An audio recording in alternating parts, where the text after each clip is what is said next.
डेक्स्ट्रोमोर्फिन syrup पर लगा जो बैन है उस पर खबर है। दिल्ली में इस सिरप पर जो बैन लगा है, केंद्र सरकार की एडवाइजरी पर यह फैसला लिया गया है। तो 5 साल से कम उम्र के बच्चों के लिए हानिकारक है ये कफ सिरप और दिल्ली में इस पर बैन लगा दिया गया है। 5 साल से कम उम्र के बच्चों के लिए ये कफ सिरप जानलेवा हो सकता है।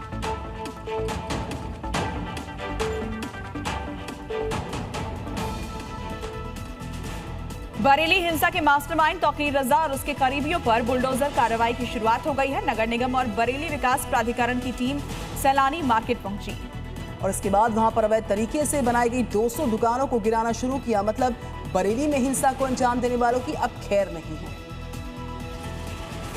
जिनमें बरेली बवाल के मास्टरमाइंड मौलाना तौकीर रजा के करीबी और उसके राइट हैंड डॉक्टर नफीस के रजा पैलेस पर भी शामिल है, जिसको ढहाने के लिए प्रशासन की तरफ से कई बुलडोजर भेजे गए। सबसे पहले बुलडोजर से रजा पैलेस का गेट तोड़ा गया, फिर एक एक करके 3 बुलडोजर पैलेस के अंदर पहुंच गए। इसके बाद डॉक्टर नफीस के अवैध रजा पैलेस को बुलडोजर से ढहा दिया गया। कार्रवाई के दौरान भारी संख्या में यहाँ पुलिस बल के जवान भी तैनात रहे, ताकि हालात बिगड़ते ही वक्त रहते उसे संभाला जा सके। उत्तर प्रदेश के संभल में हाईकोर्ट से मुस्लिम पक्ष को बड़ा झटका लगा है। मस्जिद पर बुलडोजर एक्शन पर रोक लगाने से इलाहाबाद हाईकोर्ट ने इनकार किया। मुस्लिम पक्ष ने मस्जिद पर कार्रवाई न करने की याचिका लगाई थी और कोर्ट ने मुस्लिम पक्ष को अब निचली अदालत में अपील करने की बात कही। प्रशासन का दावा था कि मस्जिद तालाब की जमीन पर बनी थी,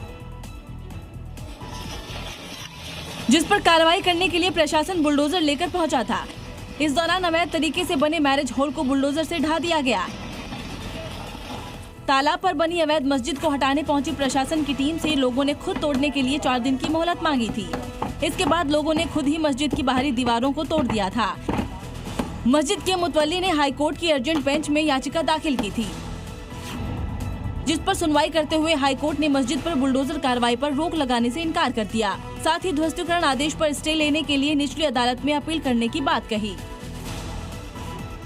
बड़ी खबर है छत्तीसगढ़ के रायपुर से, जहां सराफा व्यापारी से लूट की वारदात को अंजाम दिया गया। 1.5 करोड़ रुपए से ज्यादा की लूट की गई है। 86 किलो चांदी लूट ले गए बदमाश। हथियार के दम पर सराफा व्यापारी से लूटपाट हुई। पुलिस जो कैमरे लगे थे आसपास उसकी फुटेज को खंगाल रही है। तो भीड़ भाड़ वाले बाजार से ये लूट हुई है।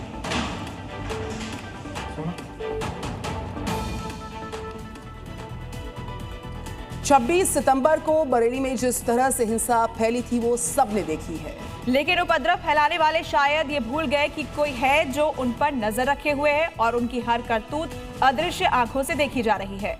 और अब उसी के आधार पर दंगाइयों की डेंटिंग पेंटिंग का काम चल रहा है। लेकिन आखिर क्या है बरेली में वो अदृश्य आंखें? देखिए हमारी एक्सक्लूसिव रिपोर्ट। वो अदृश्य आंखें बरेली का कमांड सेंटर है, जहां 1 या 2 कैमरों से नहीं बल्कि 1200 से ज्यादा कैमरों से पूरे बरेली शहर के चप्पे चप्पे पर नजर रखी जाती है। 26 सितंबर को भी हिंसा वाले दिन इन्हीं कैमरों की मदद से उपद्रवियों की हर करतूत पर नजर रखी गई और इसी के चलते हिंसा पर कुछ ही देर में काबू पा लिया गया। एडवांस कैमरों से लैस ये कमांड सेंटर 2000 से ज्यादा दंगाई इसमें कैद हुए और उसी के आधार पर अब तक 80 से ज्यादा उपद्रवियों की डेंटिंग पेंटिंग हो गई।